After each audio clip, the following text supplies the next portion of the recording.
FORA.tv. The world is thinking. And one of the things I concluded is occupations in the Middle East are not the best way to promote our interests. In fact, the Middle East is going to be a work in progress for a long time for democracy. Doesn't mean it's not going to happen. It has nothing to do with genetics. It has to do with culture. And so people say, oh, well, we did it in the American South. We can change. We can make things. That's the American South. It's not the Middle East. The Middle East is different. First of all, just reflect on this, that during the occupation of Iraq for 300 years by the Ottoman forces, they had to say the Turks, for 300 years they occupied this country. They ruled it as three distinct provinces, the Kurds in the north, the Shiites in the southeast, and the Sunnis in the southwest and in the west. They ruled it as three. But the other thing, the other distinction people forget about is the Ottomans were Muslims. While they didn't like the Turks, while the Iraqis, the Kurds, or the Shiites didn't like them, they were somewhat acceptable because the Sultanate was in the capital of Turkey, in Istanbul. And so they could accept it. But when we invaded, the United States invaded, this was a foreign invasion, a non-Muslim force in their midst, and the consequence, there was a great deal of reaction. Now, the reaction has calmed down, at least temporarily for now. And my book, I stopped writing a year ago, and it was published in October. So I do mention the Iraqi survey group, Iraqi review group, rather. I also mention the surge.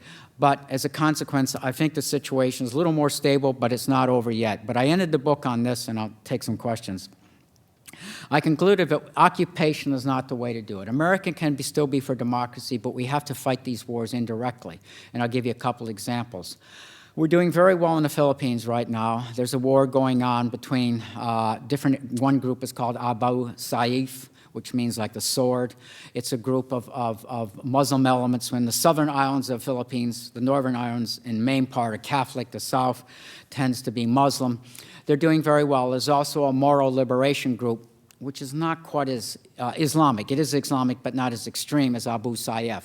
We've been fighting them for about 5 years, but it's very few number of soldiers. It's mostly Green Berets who train the Filipinos. They do the fighting. We provide all sorts of technical material and equipment, and we also provide some funds for reconstruction projects. We're doing the same in the western part, or the Horn of Africa. We operate out of Djibouti, which is a French fortress city on the Horn of Africa. We're engaged in conflicts in Somalia itself, also in parts of Kenya. These are indirect war. We call these indirect. We're training other people to do it. We provide lots of support. This, to me, has a better way of doing it because it's clandestine and a small footprint. We're not involved. That's just the military side. The non-military side is to wage a war, and this is the hard part, getting moderate Islamic forces do speak out. They do write, and we have to begin to spread it. That is not going to be an easy thing to do. But we do know, but part of the reason that we've been reasonably successful in taming down some of the violence in Iraq is because of a revulsion against al-Qaeda, because of its excesses of beheading people, of its indiscriminate murder, not just of Shiites, but also of Sunni, and because of its sort of bloody-mindedness and its sort of rigidity, has turned off large numbers of Muslim people, not only in the Arab world, but in places like Indonesia. So that counts to our favor against them. And so that's another way we have to do it. It's hearts and minds, winning over hearts and minds. Some of it is figuring out how to get young men in the Arab world employed or at least turned away from violence. We're beginning to understand terrorism a lot better than we did in 9/11. There are a lot of silly things said by a lot of academics, unfortunately, about what constitutes terrorism and how do we fight terrorism. But we do know a lot more about what motivates these young people and how we have to find some counters to that, to try against how to assimilate them. But this is a long-term process, and it can't necessarily be done through occupations. So I think what I'll do is by way of concluding, just dwell on the fact that we need a new grand strategy. We have to be, I think, a little more cautious about invading countries. I don't see that as an option.